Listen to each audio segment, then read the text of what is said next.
Want to duplicate an Elementor template on your WordPress site? In this video, I'll show you exactly how to do it so you can start customizing with ease. Don't forget to like this video, subscribe to my channel, and share it with your friends.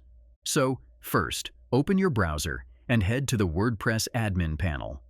From the sidebar, go to Templates and then Saved Templates. If you don't see your templates, click the All tab to reveal everything. Let's say you want to duplicate something like Template 1. You'll notice there's no duplicate option by default. To fix that, go to Plugins and click Add New Plugins. In the search bar, type Duplicate Page, then install and activate the plugin when it appears. Once it's active, head back to Templates and then Saved Templates. Click All again if needed to see all the templates listed here.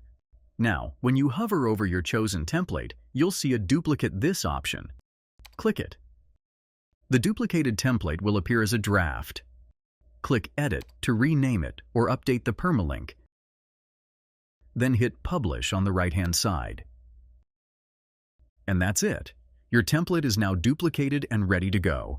So like this, Elementor makes web design feel effortless. If you're thinking of signing up, use the link below. It's an affiliate one, so it supports the content here. If this video helped, make sure to like, subscribe, and share. See you in the next one.